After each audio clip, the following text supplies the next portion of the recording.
Pourquoi nos relations sont-elles devenues si fragiles aujourd'hui? Des couples se séparent, des amitiés s'éteignent, des familles se divisent. Et souvent, on ne comprend pas vraiment pourquoi. Il n'y a pas toujours des trahisons graves, juste une usure silencieuse. Alors, une vraie question se pose. Qu'est-ce qui fragilise autant nos relations aujourd'hui? Voici quelques raisons. Premièrement, le manque de communication. Une relation vit par la parole. Quand on dit plus ce qu'on ressent ou ce qui blesse, le lien s'affaiblit. Par peur du conflit, on se tait. Mais le silence accumule les non-dits, qui deviennent du ressentiment, puis de la distance. Sans communication claire, une relation se détériore. Deuxièmement, l'ego mal géré. L'ego, ce n'est pas seulement se vanter, c'est refuser de reconnaître ses torts, s'excuser difficilement, écouter en se défendant.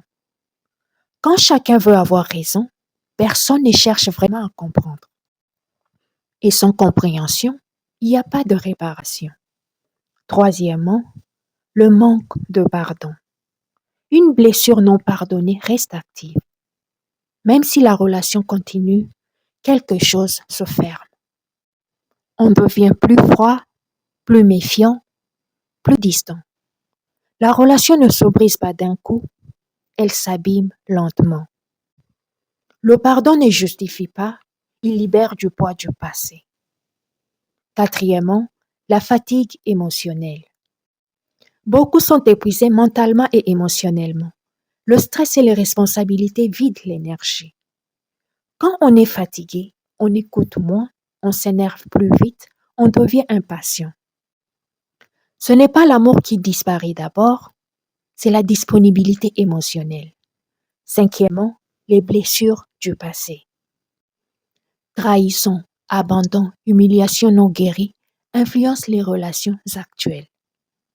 On réagit avec peur, méfiance ou fuite, même sans raison réelle. On ne réagit plus à la personne en face, mais à une douleur ancienne.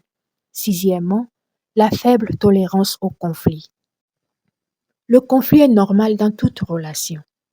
Le problème n'est pas le désaccord, mais la fuite. On évite, on coupe. Or, une relation ne grandit pas sans réparation. Les relations ne sont pas plus fragiles parce que les gens sont pires, elles le sont parce que la communication est plus faible, l'ego est mal géré, la fatigue émotionnelle est forte, les blessures ne sont pas toujours guéries et la patience diminue. Les relations ne demandent pas d'être parfaites, elles demandent de la conscience, de l'humilité et la volonté de réparer. Si cette vidéo t'a plu, abonne-toi. À très bientôt.